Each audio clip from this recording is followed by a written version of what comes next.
Hello, hello, hello. Welcome back to the Octo English Academy podcast, the show where English feels less like a subject and more like a superpower. I'm Sophie, and I want you to know I thought about you today before we started recording. I thought someone out there is going to press play on this episode and something is going to click for them. And that made me smile before we even began.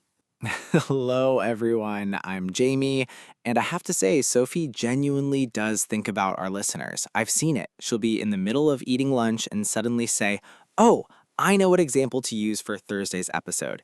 It's a little obsessive, honestly. It is a little obsessive, but it comes from a real place. Because learning a language is hard. Not impossible, but genuinely hard. And if one good example, one right image, one moment of, oh, that's what it means, can make it easier, then the obsessing is worth it. It absolutely is. And before we get into today, our warm ask, as always, if this podcast is part of your English journey, if it makes you feel less alone in the process, if it makes you laugh a little while you learn, please like it, subscribe, and share it with one person who needs it. Just one, that's all. Because every listener here started by someone sharing something that helped them. Pay it forward. And if you're new here, welcome. You found a good place. We don't do grammar lectures. We don't make you feel like you're being tested. We just talk about English the way English is actually used, in real life, in real moments, with real feelings. No grammar stress, ever. Now, today's topic, and this one came from a listener who said something that I thought was so honest and so relatable. They wrote, "I know there is and there are exist. I just never know which one to use, and sometimes I freeze completely and say nothing." And that freezing, that is exactly what we are here to fix today. Because silence is more dangerous than a wrong sentence. And today, after this episode, you will not freeze. You will speak. Maybe imperfectly at first, but you will speak, and that is everything. Real life, please. But first, emotional check-in. Sophie, how are you today? I'm warm today, Jamie. I had a really lovely morning. I walked to the market, the little one near my street with all the vegetables and the man who always gives you an extra tomato if you smile at him. The Tomato Man, I know exactly who you mean. The tomato man. So I went there, I bought some things, I walked home slowly and just noticed things. The light, the sounds. It was a really good morning. I love that. I'm okay today, a bit in my head, honestly. I have a decision to make about something and I keep going back and forth, but recording always helps. Talking helps. Talking always helps, which is actually the whole point of learning English, to talk, to connect, to share what's inside your head with the world. And to our listeners, take a second. Say it out loud in a full sentence. Today I feel blank because blank. Don't skip this. Your voice matters. Your sentence matters. Use it. Okay, there is, there are. Two phrases that describe the world around you. Let's slow down and feel what they do. So here is the feeling I want you to start with. Imagine you're in a new city. You've just arrived. You step outside your hotel and you look around and you want to describe what you see to a friend back home. You look to your left, a bakery, one beautiful single thing. You say, there is a bakery across the street. One thing, singular, there is. You look to your right, tables, chairs, people, many separate individual things. You say, there are tables outside a cafe. More than one, plural, there are. That is the whole heart of this topic. One thing, there is. More than one thing, there are. The world tells you which one to use. You just have to look at what you're describing. One is, many are. Feel that. It's not a rule you memorize. It's a picture you describe. Let's go into real-life examples, and let's start with there is. Real life, please. There is a message for you. One message. Singular. Present. There it is. There's something I need to tell you. One thing, one moment, one truth that needs sharing. There is a problem with the plan. One problem. Specific. Real. We need to talk about it. Feel how each of those sentences is pointing at one thing? It's like a finger pointing at a single object. There is that one thing. Now, there are. There are 3 emails in your inbox. 3. Countable, separate, plural. There are. There are so many reasons to keep going. Many, more than one, uncountable in feeling but plural in form. There are. There are people waiting outside. Multiple people, individual but together. There are. And now contrast pairs, because contrast is where meaning becomes real. There is a chair in the corner. One chair, lonely, specific, singular. There is. There are chairs around the table. Multiple chairs surrounding something, together, plural. Same object, different quantity, different word. The world changes, the word changes with it. Here's another one, and this one is very everyday life. There's a good restaurant near my house. One specific place I love. One recommendation. There is. There are a lot of good restaurants in this neighborhood. Multiple options and abundance. There are. Same neighborhood, same topic, one specific versus many general. Is versus are. Now, here is something important that a lot of learners wonder about, and I want to address it directly because it comes up all the time. What about there is with a list? What if you're describing multiple things, but you start the sentence before you've listed them all? Great question, and here's the honest, real-life answer. In natural spoken English, the kind people actually use in conversation, when you have a list, many speakers use there is even when the first item hasn't been said yet. They say, there's a book, 2 pens, and a notebook on the desk. Technically, in careful, written, formal English, because the full list is plural, you would say, there are a book, 2 pens, and a notebook. But in everyday speaking, theirs is everywhere. You will hear it constantly. So which one do you use? Here's the most honest guidance we can give you. In speaking, especially casual, everyday conversation, theirs for a list is completely normal and natural. In writing, in formal situations, in emails to your boss, use there are for plural lists. Communication first, grammar later. If you say, there's 3 things I want to mention, the world will not end. Nobody will misunderstand you. Nobody will think less of you. Your message will land perfectly. Nobody dies. Nobody ever does. Now, let's talk about there is and there are in the past, because you will need this in real life constantly, telling stories, sharing memories, describing places you've been. In the past, there is becomes there was, and there are becomes there were. One in the past, there was. Many in the past, there were. Real-life examples, and let's make them feel like real memories, not textbook sentences. There was a small bookshop on that street when I was a child. It's gone now, but once it was there. One bookshop. There was. There were so many stars last night. A memory of looking up. Many stars. There were. There was a moment during the trip when everything felt perfect. One moment. Specific. Beautiful. There was. There were people dancing in the street when we arrived. Multiple people. Movement. Life. There were. Feel how easily these sentences tell stories? There was and there were are 2 of the most powerful tools for storytelling in English. Once you have them, you can describe any memory, any place, any moment of your life. And that is not a small thing. That is everything. Let's also quickly touch on questions, because there is and there are flip into questions easily, and you will use them every day. Is there a pharmacy nearby? Singular. You're looking for one specific thing.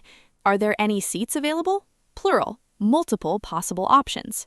Was there a problem? Past, singular, checking about one specific issue. Were there many people at the event? Past, plural, asking about a crowd. The pattern stays the same. One is, was, many are, were. Questions just flip the order. Listener participation moment. Say these out loud, all of them. Let your mouth learn this, not just your brain. There's a reason I kept going. There are people who believe in me. There was a time when I was afraid to speak. There were moments when I almost gave up. But there is something in me that kept going. Say that last one again. But there is something in me that kept going. That's yours. That sentence is completely, beautifully yours. Okay, mistake correction time. And before we start, I want to say this with full sincerity. The mistakes I'm about to share are not mistakes of careless people. They're mistakes of people who are thinking fast, feeling the pressure of speaking in another language, and trying their best in real time. That is not failure. That is courage. Making a mistake is not a crime. Let's fix it gently. Mistake number 1, and this is the most common by far. There is many people here. I hear this constantly, and I understand it. In the moment, you want to describe a crowd, and there is comes out first because it feels like the default. But people is plural. Many people, more than one. So, there are many people here. Think of it like a camera zooming out. When you say there is, your camera is focused on one thing, one subject, one specific. But when you zoom out and see many, people, cars, trees, problems, reasons, feelings, the camera needs to widen, and R is the wide shot. There are many people here. One zoom in is. Many zoom out are. I love that. Use it, the camera. Zoom in for is, zoom out for are. Mistake number 2. There are a dog in the garden. This one comes from a genuine moment of confusion between the word and the quantity. A dog, the word is already telling you one, singular, one dog. So, there is a dog in the garden. When you see a or an before the noun, that's your signal. One, there is. Is like a little alarm bell. One is. Every time, without exception. If there's a or an, the verb is always is in the present, was in the past. Triggers is. Write that on your hand if you need to. We take no responsibility for permanent marker on hands. But yes, triggers is. Mistake number 3. This one is beautiful in its own way. There were wonderful moment last night. This is a past tense version of the same idea. A wonderful moment, singular, one moment. So, there was a wonderful moment last night. One moment in the past, there was. And I want to say this mistake happens because the speaker is remembering something emotional, something real, something that mattered. The feeling comes first, and the word comes second. Slightly wrong, but the beauty is there. The memory is there. The meaning is completely clear. We just adjust the word and keep going. That is the philosophy of this entire podcast. The feeling comes first, the words follow. And when the words are slightly wrong, we adjust gently and keep speaking. Communication first, grammar later. Always. Mistake number 4, and this one is subtle. Is there problems with the connection? The word problems is plural, more than one, so the question needs are. Are there problems with the connection? In questions, the same rule applies. One, is there? Many, are there? And if you're not sure in the moment, guess, say it. The meaning will still be clear.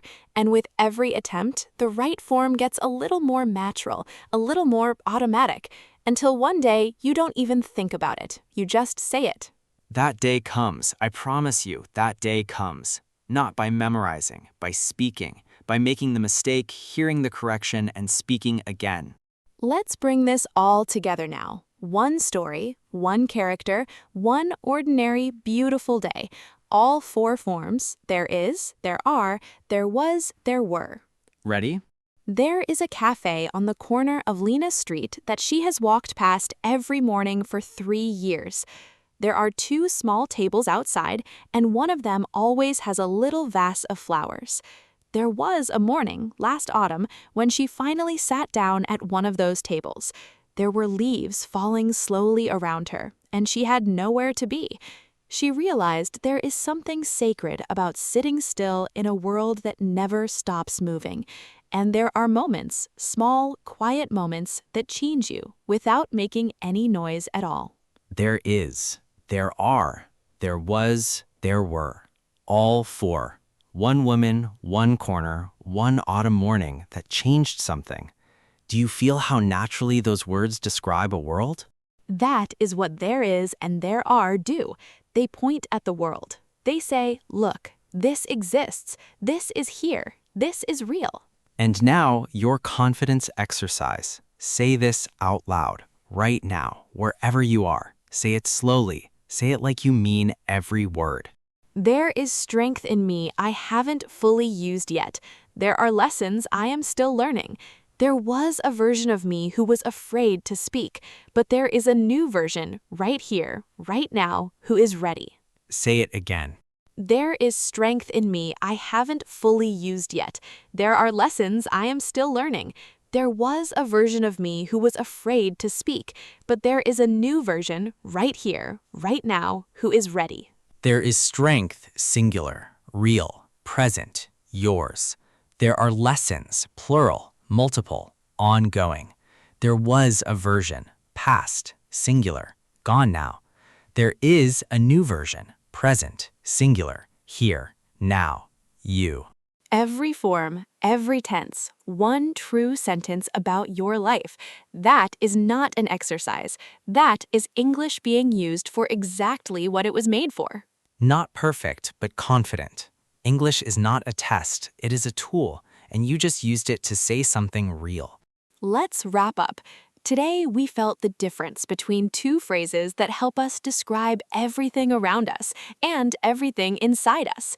There is one thing, present, singular, a finger pointing at one specific, real, present thing. In the past, there was. There are more than one, present, plural, a wide open view of multiple things, people, feelings, reasons. In the past, there were. We felt the difference through a hotel window in a new city, through a market morning, through a cafe on an autumn corner. We fixed 4 common mistakes, gently, with understanding, with the camera analogy and the triggers is rule. We told Lena's story. A cafe, 2 tables, a vase of flowers, falling leaves, a morning that asked nothing and gave everything. And we gave you a sentence that is true. 4 sentences, actually. 1 for each form. 1 for each version of you. Past, present, learning, ready. If this episode helped you feel more confident, please like it, subscribe, and share it. Leave a comment and tell us what topic is making you freeze right now. What word, what moment, what choice trips you up every time? Your question is our next episode. This community is built by your curiosity and your courage. Silence is more dangerous than a wrong sentence. Say there is when you see one thing. Say there are when you see many. And when you're not sure, speak anyway. Adjust as you go. Keep moving. Just keep speaking. There is a version of you who speaks English confidently. There are many steps between here and there, but there was never a better moment to take the next one than right now. Until next time, everyone, take good, gentle, honest care of yourselves. This is Sophie. And I'm Jamie. From Octo English Academy. See you next time. You're already doing great.